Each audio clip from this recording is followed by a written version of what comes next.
જય શ્રી કૃષ્ણ મિત્રો, આજની આપણી વાર્તા છે પેટની ભૂખ ઉંમર નથી જોતી। 70 વર્ષીય જયંતિભાઈ ઘરમાં એકલા હતા। ભૂખને કારણે તેમની હાલત ખરાબ થઈ ગઈ હતી। આમ તો તેઓ થોડું ઘણું જમવાનું બનાવવાનું જાણતા હતા, પરંતુ રસોઈ બનાવવા માટે રસોડામાં રાશન પણ હોવું જોઈએ ને। શું કરે કંઈ સમજાતું ન હતું।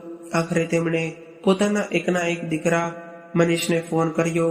હેલો બેટા, મનીષ કેમ છે તું? અને તમે લોકો ઘરે પાછા ક્યારે આવી રહ્યા છો? તે તો કહ્યું હતું કે 4-5 દિવસમાં જ આવી જઈશું, પરંતુ આખું અઠવાડિયું થઈ ગયું છે। એટલે સામેથી જવાબ આવ્યો, અરે પપ્પા, તમે પણ હદ કરો છો।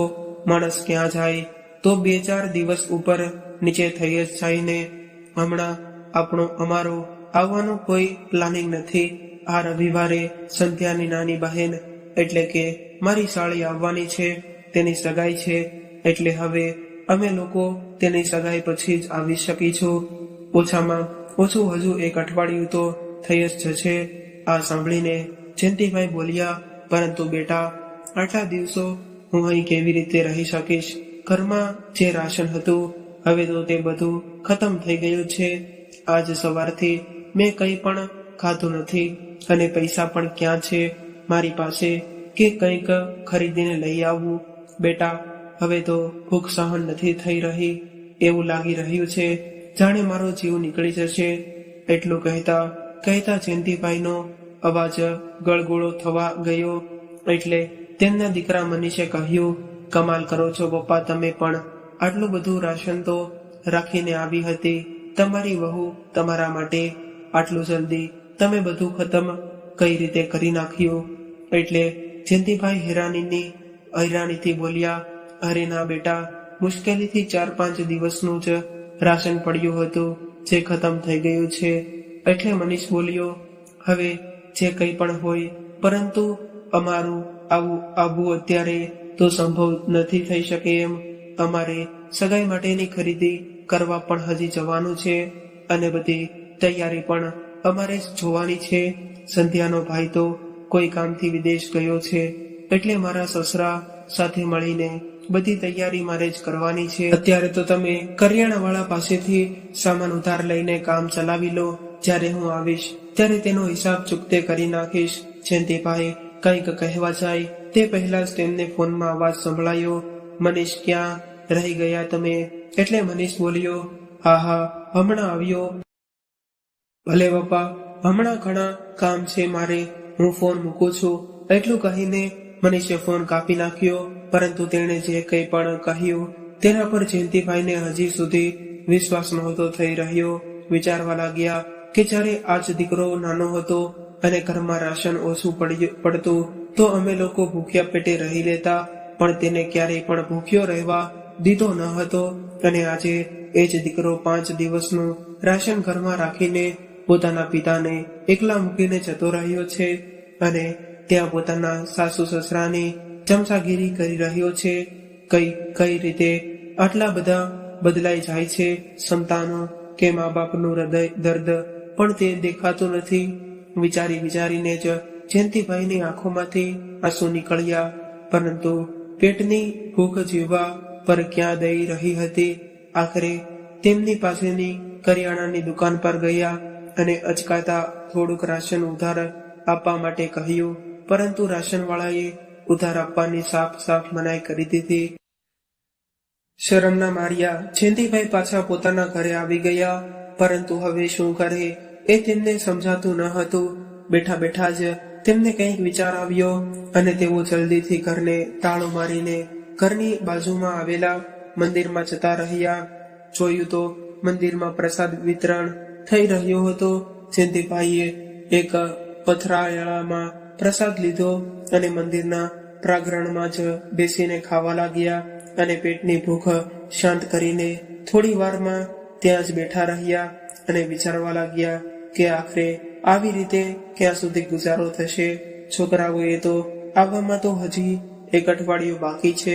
થોડી વાર પછી જ્યારે તેઓ પોતાના ઘરે પાછા જવા મંદિરની બહાર નીકળ્યા તો 8 થી 10 વર્ષના 2 નાના બાળકો તેમની પાસે આવ્યા અને બોલ્યા, અંકલ, જામફળ ખરીદી લ્યો, 30 રૂપિયાના કિલો છે.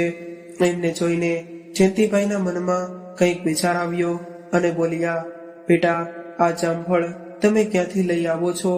અંકલ, મંદિરની પાછળ એક ખૂબ જ મોટો બાગ છે, જે અંકલનો તે બાગ છે તે અમને તેમના જામફળ વેચવાના બદલામાં પૈસા આપે છે. અંકલ, શું તમે જામફળ લેશો? ના બેટા, મને નથી જોતા. એટલું કહીને જયંતિભાઈ પોતાના ઘરે પાછા આવી ગયા. પરંતુ પછી વિચારવા લાગ્યા કે જો તે નાના બાળકો જાતે કમાઈને ખાઈ શકે છે તો હું કેમ નહીં? વૃદ્ધ જરૂર છું, બીમાર તો નથી ને? બીજા દિવસે જયંતિભાઈ પણ મંદિરના પાછળના ભાગમાં જતા રહ્યા અને થોડી જ વારમાં મંદિરની બારે બેસીને તેમણે ફળ વેચવાનું શરૂ કરી દીધું. વધારે કંઈ નહીં તો આવી રીતે તેઓ પોતાના આખા દિવસનો ખાવાનો ખર્ચો તો કાઢી જ લેતા હતા. પરંતુ ક્યાંક દુનિયાવાળા તેમના દીકરાને ખોટો ના સમજે એ વિચારીને તેમણે પોતાનું મોઢું રૂમાલથી ઢાંકી દીધું હતું, જેથી તેમને કોઈ ઓળખી ન શકે. એવું કરતા કરતા આજે 4 દિવસ વીતી ગયા હતા. આજે જ્યારે જયંતિભાઈ ફળ વેચવા બેઠા તો જોયું વાતાવરણ ખરાબ લાગી રહ્યું હતું. મોસમ વિભાગની ચેતવણી પણ તેમને સાંભળી હતી કે કદાચ આંધી તોફાન આવી શકે છે, એટલે લોકો પોતાના ઘરોમાં જ રહે. પરંતુ છતાં પણ જયંતિભાઈ ત્યાં ફળ વેચવા આવી બેઠા. થોડી જ વારમાં એકદમ જોરથી પવન ફૂંકાવા લાગ્યો, એટલે બધા લોકો પોતપોતાના ઘરમાં જતા રહ્યા. પરંતુ જયંતિભાઈ હજી સુધી ત્યાં જ બેઠેલા હતા. એમ વિચારીને કે થોડા કફળ વેચાઈ જાય તો તેમનો ગુજારો થઈ જાય. આવા મોસમમાં એક વૃદ્ધને ત્યાં બેઠેલા જોઈને એક ન્યૂઝપેપર ત્યાં આવી ગયો અને વિડીયો બતાવવા લાગ્યો અને કહ્યું, મજબૂરી આખરે માણસ પાસે શું નથી કરાવતી. આવા તોફાનમાં પણ આ વૃદ્ધ ઘરની બહાર નીકળવા માટે મજબૂર છે. જે સમયે તે રિપોર્ટર વિડીયો બનાવી રહ્યો હતો તે જ સમયે પવન એકદમ તેજ થઈ ગયો અને જયંતિભાઈના મોઢા ઉપર તે રૂમાલ બાંધેલો હતો તે અચાનક હવામાં ઉડી ગયો. એટલે તેઓ ગભરાઈને જલ્દી પોતાનું સામાન ઉપાડીને ત્યાંથી જતા રહ્યા. થોડી વારમાં બહારનું તોફાન તો શાંત થઈ ગયું હતું, પરંતુ જયંતિભાઈના આંસુઓનું તોફાન શાંત થવાનું નામ નહોતું લઈ રહ્યું. ગડપણમાં પત્નીના ગયા પછી તેમની આવી હાલત થશે એવું તેમણે ક્યારેય વિચાર્યું ન હતું. જયંતિભાઈ અને પ્રજ્ઞાબેન તો એક દીકરો મનીષ અને દીકરી પૂનમ હતી. નાનો હોવાને કારણે મનીષને ખૂબ જ લાડ અને પ્રેમથી મોટો કર્યો હતો. માતા પિતાએ કેટલી આશાઓ હતી.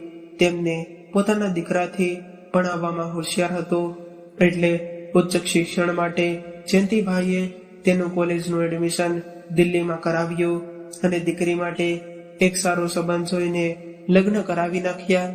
ત્યાં કોલેજમાં જ મનીષની મુલાકાત સંધ્યા સાથે થઈ.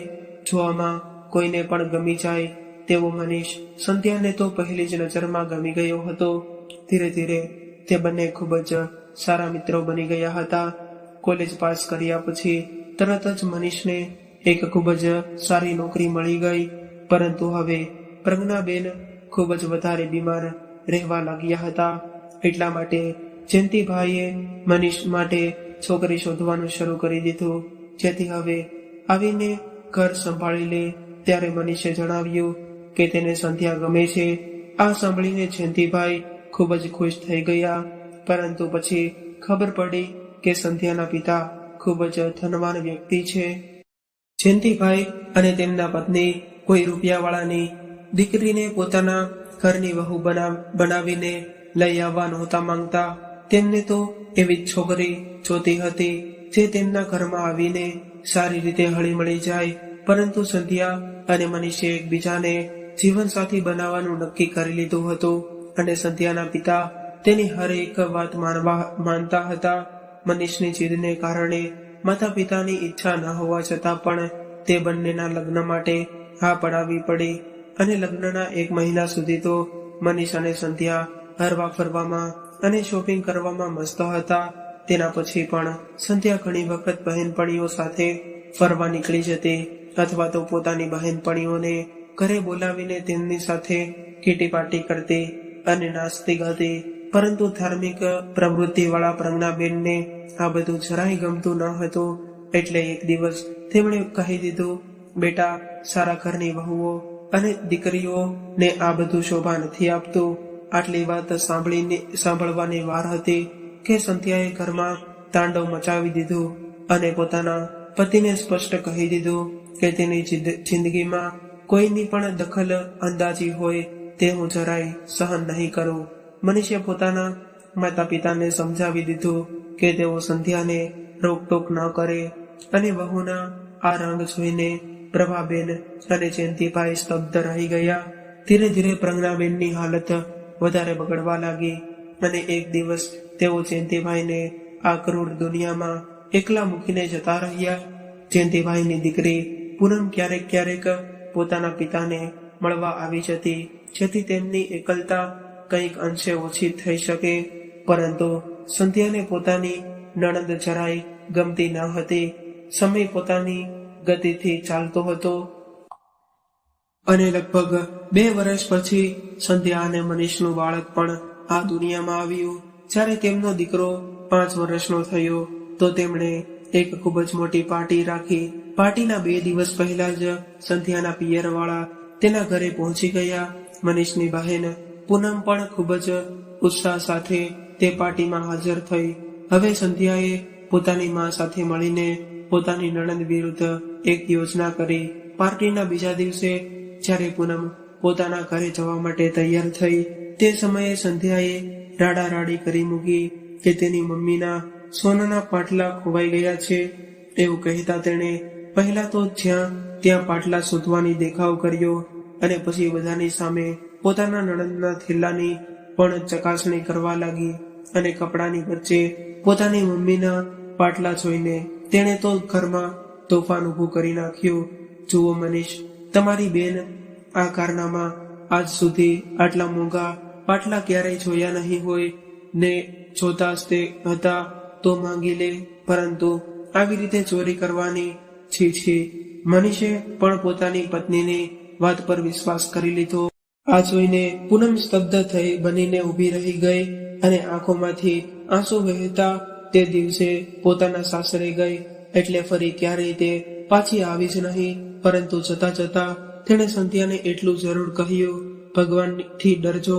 જે આરોપ તમે મારા પર લગાડ્યો છે એક દિવસ તે જ પાછો આરોપ તમે મારા પર લગાડ્યો છે એક દિવસ તે જ પાછો આરોપ વળીને તમારા ઉપર આવશે.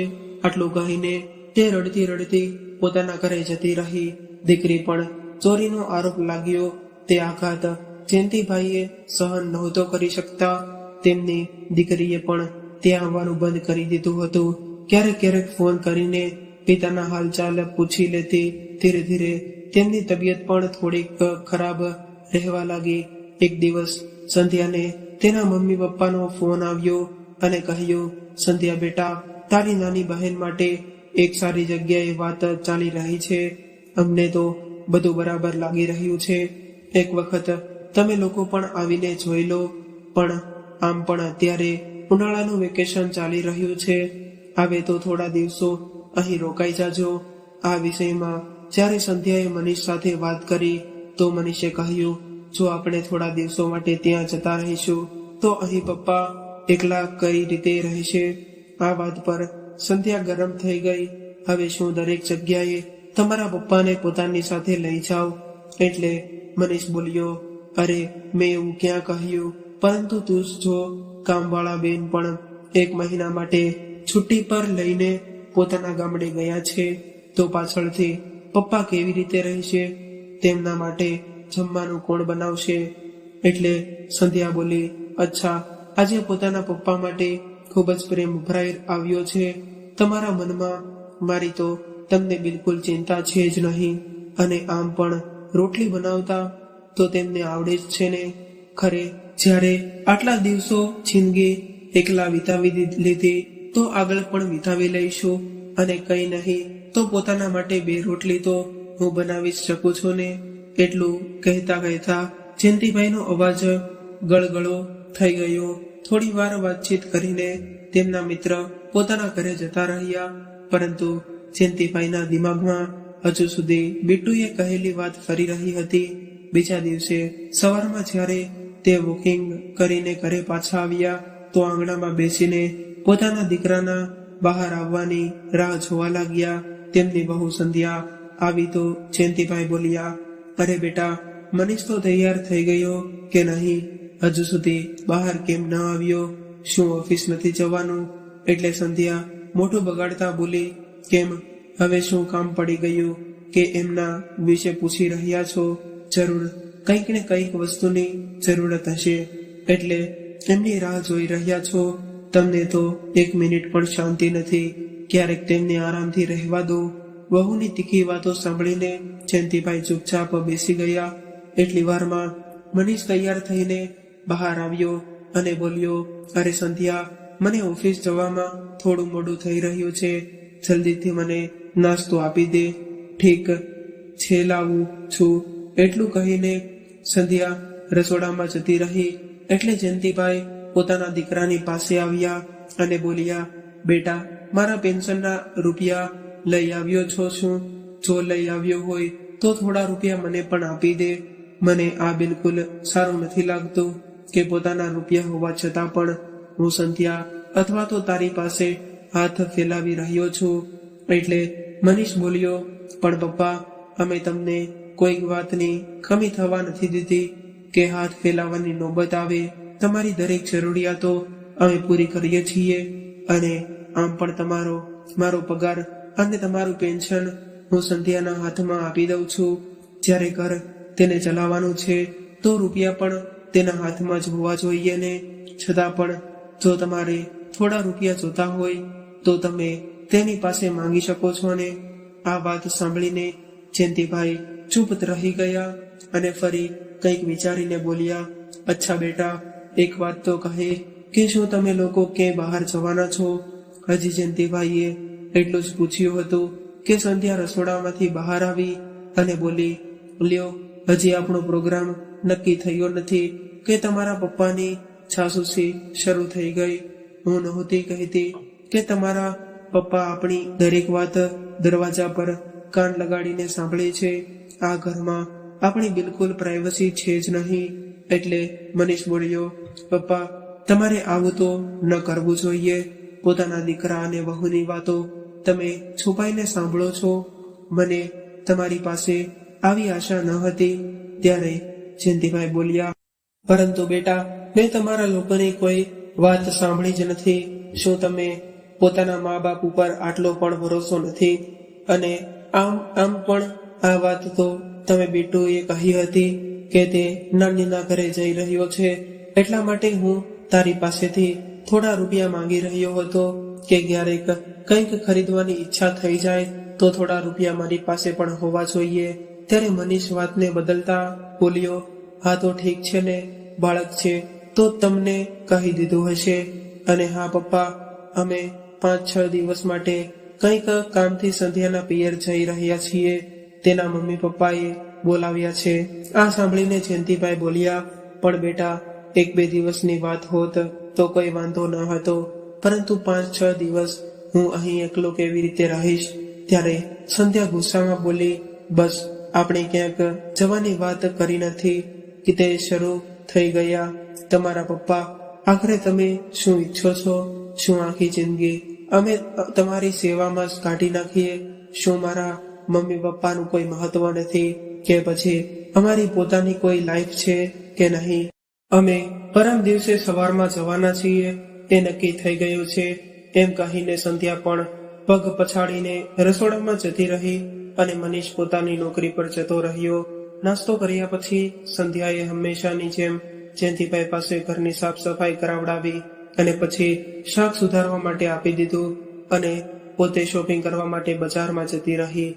જે દિવસે તે લોકો નીકળવાના હતા, સંધ્યા જયંતિભાઈ પાસે આવી અને બોલી, પપ્પા, હાલો 2000 રૂપિયા પોતાની પાસે રાખજો. આ જોઈને જયંતિભાઈ મનમાં ને મનમાં ખુશ થયા કે ચાલો વહુને મારી એટલી તો ચિંતા છે. પછી ઔપચારિકતા નિભાવતા બોલ્યા, નહીં, મારે આટલા રૂપિયાની શું જરૂર છે?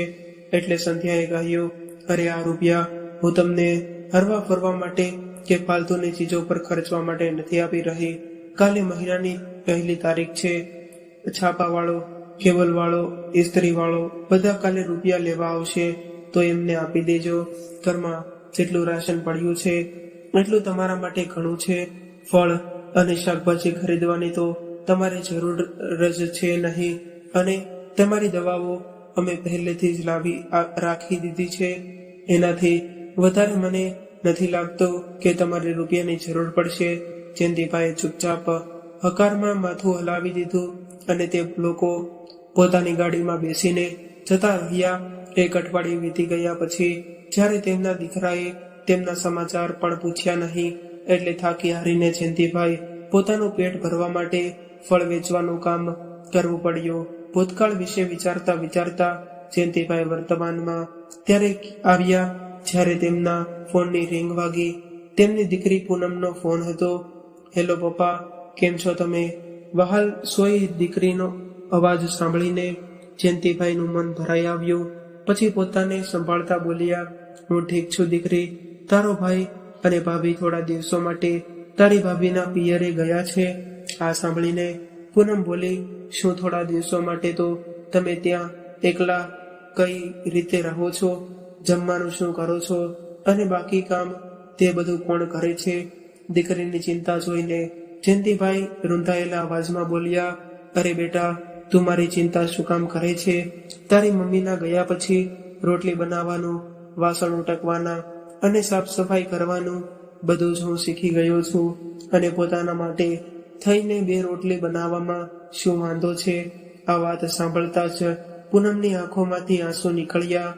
તેના પિતા, જેમને 1 ગ્લાસ પાણી માટે પણ ક્યારેક રસોડામાં જવાની જરૂરિયાત નહોતી પડતી, તેઓ આજે મમ્મીની અનુપસ્થિતિમાં ઘરનું બધું જ કામ જાતે કરે છે. આના પછી તે કંઈ બોલી ન શકી અને તેણે ફોન મૂકી દીધો. બીજા દિવસે સવારમાં જયંતિભાઈ પોતાના માટે નાસ્તો બનાવી રહ્યા હતા. તે સમયે દરવાજા પર ઘંટડી વાગી. આટલી વહેલી સવારે કોણ હશે? છોકરાઓ તો ઘરે નહીં, અને મને મળવા કોણ આવ્યું હશે? એમ વિચારતા તેઓ બહાર આવ્યા અને દરવાજો ખોલ્યો તો પોતાની દીકરી પૂનમને જોઈને તેઓ હેરાન રહી ગયા. આટલા સમય પછી પોતાની દીકરીને મળીને તેમની આંખો છલકાઈ ગઈ. અરે બેટા પૂનમ! ત્યારે જ પૂનમના છોકરાઓ નાનું નાનું કહેતા કહેતા તેમની કમરે વળગી ગયા. જયંતિભાઈ પ્રેમથી તેમના માથા પર હાથ ફેરવતા બોલ્યા, આવો બેટા, અંદર આવી જાઓ. એટલા વર્ષો પછી તેમને રૂબરૂ જોયા છે, નહીતર આજ સુધી તો વિડીયો કોલ ઉપર જ વાત થતી રહેતી. એટલું કહેતા તેઓ આંખના આંસુ લૂછવા લાગ્યા. ત્યારે પૂનમ બોલી, હું પણ શું કરું પપ્પા? જે ઘરમાં મારું અપમાન થયું હોય ત્યાં હું કેવી રીતે આવું? ભાભીએ મારી સાથે જે કંઈ પણ કર્યું હતું તે હું આજ સુધી ભૂલી નથી શકી. એટલે ઈચ્છા હોવા છતાં પણ હું મારા પિયરના ઉંબરે પણ પગ નથી મૂકી શકતી. પરંતુ તમને હું એકલા કઈ રીતે મૂકી શકું? ત્યારે તેમના જમાઈ બોલ્યા, બપ્પા, શું તમે અમને એટલા બધા પારકા ગણો છો કે અમને કંઈ પણ જણાવવું તો પણ તમે જરૂરી ન સમજ્યો? દીકરી અને જમાઈની લાગણી જોઈને જયંતિભાઈની આંખો પણ ભરી ગઈ અને પછી બોલ્યા, સારું થયું બેટા કે તમે લોકો અહીં આવી ગયા. દીકરીઓથી જતો ઘરમાં રોનક હોય છે, પણ તારી ભાભી આ બધી વાતો નહીં સમજે. હજી આ વાતો ચાલી રહી હતી કે પૂનમના બાળકો બોલ્યા, મમ્મી ભૂખ લાગી છે, કંઈક ખાવાનું આપો ને. એટલે જયંતિભાઈ બોલ્યા, હું હમણાં કંઈક લઈ આવું.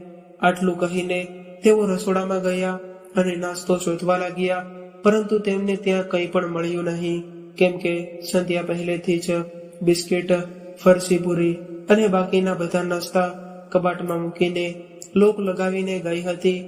તે જ સમયે પૂનમ પણ રસોડામાં આવી અને બોલી, તમે હેરાન ન થાવ પપ્પા, મને કહો, હું મદદ કરું. આટલી વાત સાંભળતા જ જયંતિભાઈ ઉદાસ ભર્યા અવાજમાં બોલ્યા, શું કહું દીકરી? પોતાનું પેન્શન આવતું હોવા છતાં પણ પોતાના જ ઘરમાં હું ભિખારી બની બેઠો છું. સમજાતું નથી છોકરાઓને ખાવા માટે શું આપું? એટલું કહેતા ફરી તેમની આંખોમાં આંસુ છલકાઈ ગયા. એટલે પૂનમ બોલી, અરે આટલી નાની વાતમાં તમે ચિંતા શું કરો છો? પછી તેણે પોતાનો મોબાઈલ કાઢ્યો અને તરત જ થોડા ફળ અને નાસ્તો ઘર પર મંગાવી લીધા. બધાએ સાથે બેસીને નાસ્તો કર્યો, ફળ ખાધા અને પછી બજારમાંથી જમવાનો ઓર્ડર કરી લીધો. પોતાની દીકરીનો સાથ મેળવીને જાણે જયંતિભાઈ પોતાની બધી જ પરેશાનીઓ ભૂલી ગયા હતા. સાંજના સમયે જયંતિભાઈના મિત્ર જ્યારે તેમને મળવા આવ્યા તો બોલ્યા, અરે વાત શું વાત છે, પૂનમ દીકરી આવી છે. ત્યારે જયંતિભાઈ હસીને બોલ્યા, અરે આવો ને, જુઓ દીકરીના આવી જવાથી મારું ઘર કેટલું હરિયું ભર્યું થઈ ગયું છે. પૂનમ તરત જ જઈને તેમના માટે ચા બનાવીને લઈ આવી. એટલે જયંતિભાઈના મિત્ર બોલ્યા, જયંતિભાઈ, તમારી વહુના નારાજમાં તો આજ સુધી આ ઘરમાં મને કોઈએ પાણી માટે પણ પૂછ્યું ન હતું અને આજે દીકરીએ મને ચા બનાવીને પીવડાવી. આ સાંભળીને પૂનમ હેરાનીથી તેમની તરફ જોવા લાગી. તેઓ બોલ્યા કે બેટા, એક વાત કહું, તું તારા પપ્પાને તારી સાથે તારા ઘરે કેમ નથી લઈ જતી? અહીં રહીને તારા પપ્પાની હાલત કઈ સારી નથી. કાં તો તારા પપ્પાનું ધ્યાન તું રાખ અથવા તો તેમને તેમનો હક અપાવડાવ. બધા રૂપિયા તો તારા ભાઈ ભાભી લઈ જાય છે અને તારો ભાઈ પણ ખાલી પોતાની પત્નીનું કહેવાનું જ માને છે. આના કરતા તો મારી હાલત સારી છે. પહેલા મને અફસોસ રહેતો હતો કે ભગવાન મને દીકરો આપ્યો નહીં, પરંતુ હવે લાગે છે કે ભગવાને જે કર્યું તે બરાબર જ કર્યું છે. એક દીકરી છે જે સાસરીની જવાબદારીઓ નિભાવતા પણ મારું પૂરું ધ્યાન રાખે છે. એકલો રહું છું પરંતુ શાંતિથી જીવું છું અને ઘરના કામનું શું છે, રૂપિયા હાથમાં હોય તો માણસ નોકર પાસે પણ કામ કરાવી શકે છે. આ વાત સાંભળીને પૂનમ વિચારમાં પડી ગઈ.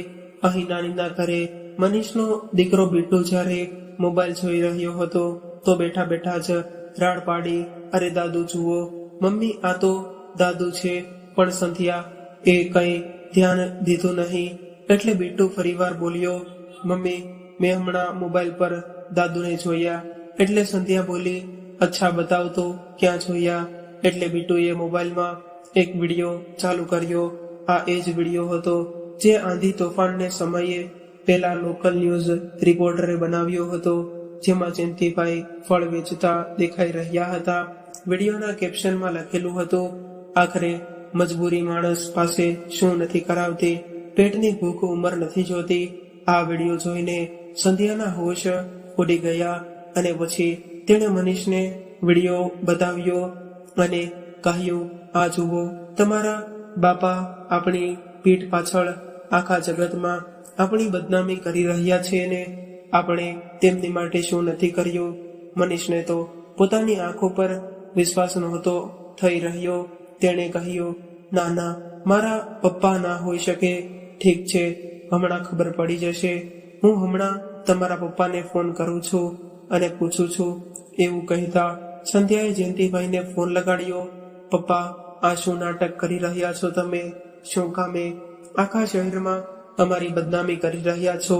પણ શું થયું બેટા? મેં એવું તો શું કરી નાખ્યું? અચ્છા, હવે એવા અજાણ બની રહ્યા છે કે જાણે કંઈ થયું જ ના હોય. અમે તમારો વિડીયો જોઈ લીધો છે, આબરૂના કાકરા કરી નાખ્યા તમે તો. આટલું સાંભળતા જ જયંતિભાઈ ગભરાઈ ગયા. પછી સંધ્યા બોલી, તમારી સાથે તો હું આવીને વાત કરીશ. અમે આવીએ તે પહેલા આખા ઘરની સાફ સફાઈ કરી રાખજો. અંજી સંધ્યા તો બધું બોલી રહી હતી કે પૂનમના બંને છોકરાઓ અવાજ કરવા લાગ્યા. આ પાછળથી અવાજ શું થઈ રહ્યો છે? ઘરે કોઈ આવ્યું છે કે શું? કે તમે જ કોઈને ફોન કરીને બોલાવી લીધા છે? બોલતા કેમ નથી? સંધ્યાએ ગુસ્સામાં પૂછ્યું.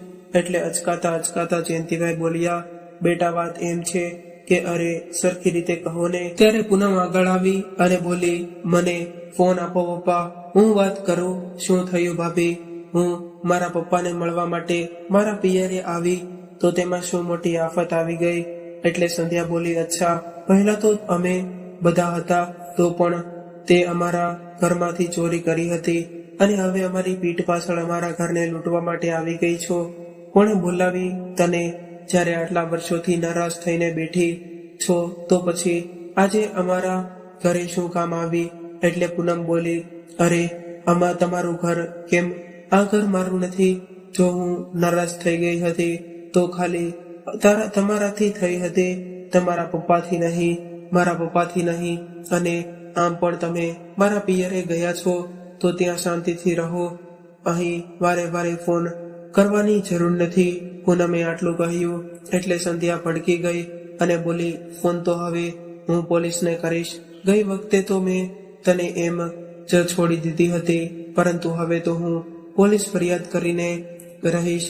એટલે પૂનમે કહ્યું, અચ્છા, તમારાથી જે થાય તે કરી લ્યો. એવું કહીને તેણે ફોન મૂકી દીધો. આ સાંભળીને જયંતિભાઈ ગભરાઈ ગયા અને બોલ્યા, બેટા, આજે શું કર્યું? તારા ભાઈ ભાભી અહીં આવીને હોબાળો મચાવી દેશે. એટલે પૂનમ બોલી, અરે પપ્પા, એમાં ડરવાની શું વાત છે? આ ઘર તમારું છે અને તમારા નામ પર છે. આ વાત તમે ભૂલી ગયા. હવે આ વાતનો નિર્ણય તમારે જાતે કરવો પડશે કે તમે તમારી બધી પાછલી જિંદગી કઈ રીતે વિતાવવા માંગો છો. પોતાના રૂપિયા હોવા છતાં પણ પોતાના દીકરાને વહુ સામે હાથ લંબાવો કરવા માંગો છો કે પછી પોતાને વધેલી જિંદગી પૂરા સ્વાભિમાનથી વિતાવવા માંગો છો. દીકરીની વાતો સાંભળીને જયંતિભાઈ વિચારવા લાગી ગયા.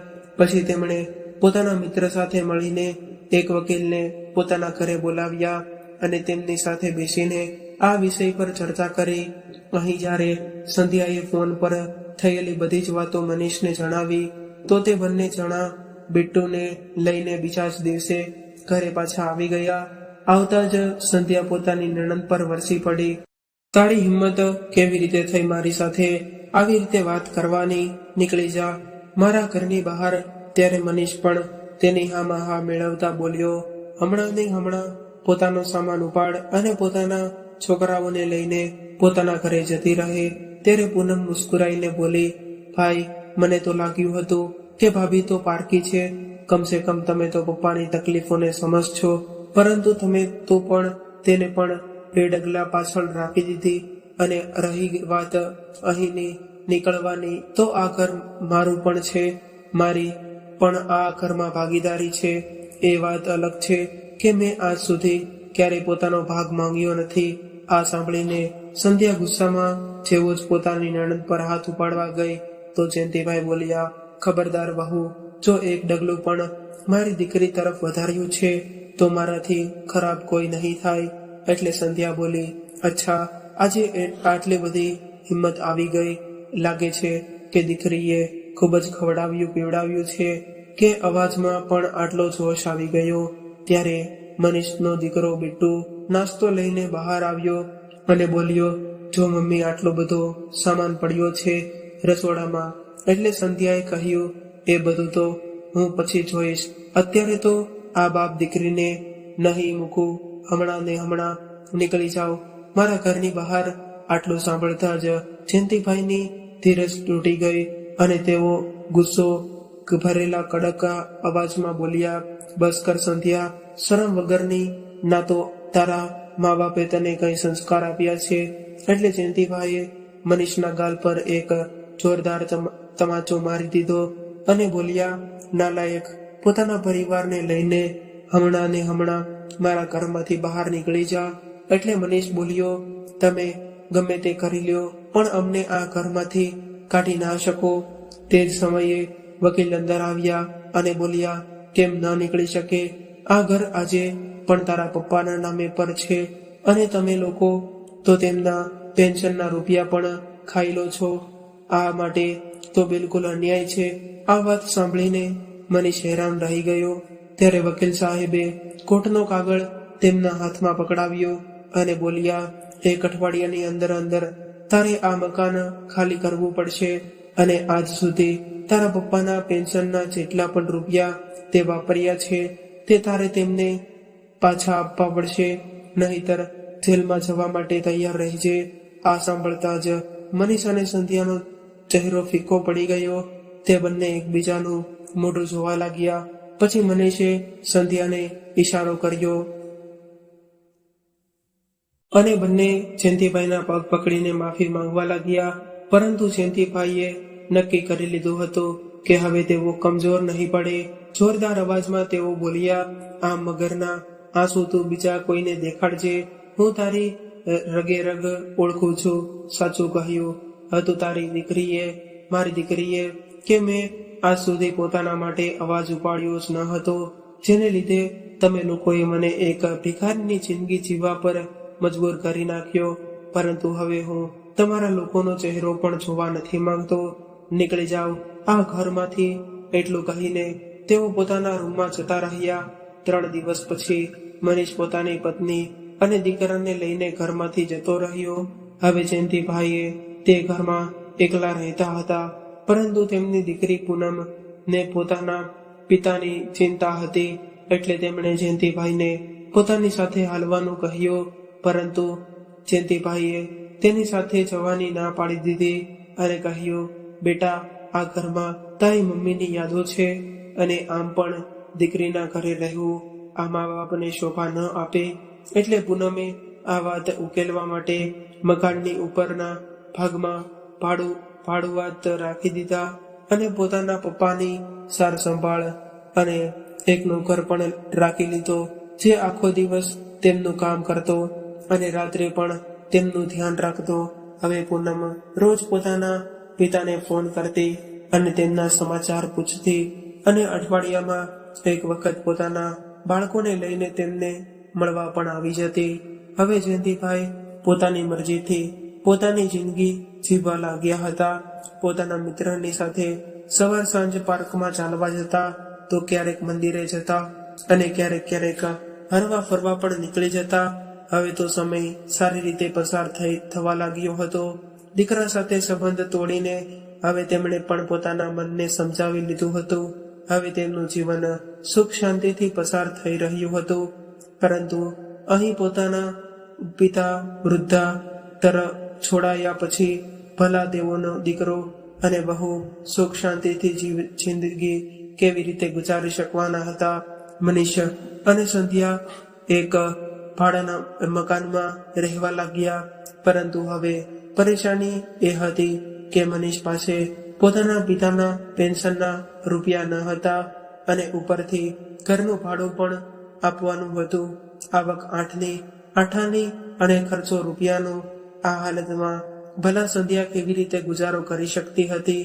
હવે લગભગ રોજ તે બંને ઝઘડા થવા લાગ્યા અને એક દિવસ પોતાના પતિ સાથે ઝઘડો કરીને સંધ્યા પોતાના દીકરાને લઈને પિયરમાં જતી રહી. હર વખતની જેમ આ વખતે પણ સંધ્યાની ભાભીએ તેની ખૂબ જ આગતા સ્વાગત કરી અને થોડા દિવસો ખૂબ જ સારી રીતે પસાર થયા.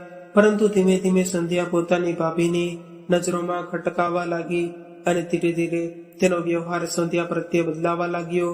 હવે તેની ભાભી તેનાથી છુટકારો મેળવવા માટે યોજના વિચારવા લાગી. એ દરમિયાન સંધ્યાના માતા પિતાનો 4 ધામ યાત્રા પર જવાનો પ્રોગ્રામ બની ગયો અને સંધ્યાની ભાભી તો જાણે આજ તકની રાહ જોઈ રહી હતી. આખરે સંધ્યા સાથે પણ તેવું જ થયું જેવું તેણે પોતાની નણંદ સાથે કર્યું હતું. એક દિવસ તેની ભાભી આમ તેમ શોધતા બોલી, મારી સોનાની ચેન મળી નથી રહી. ખૂબ જ મોંઘી ચેન હતી. તે લોકોએ બધી જગ્યાએ શોધી લીધું, પરંતુ ક્યાંય ચેન મળ્યું જ નહીં. પછી તેની ભાભીએ બધાની સામે સંધ્યાનો કબાટ ખોલ્યો અને તેના કપડાં કાઢ્યા. આ જોઈને સંધ્યા ગુસ્સામાં બોલી, આ શું કરી રહ્યા છો ભાભી? શું તમને મારા પર વિશ્વાસ નથી?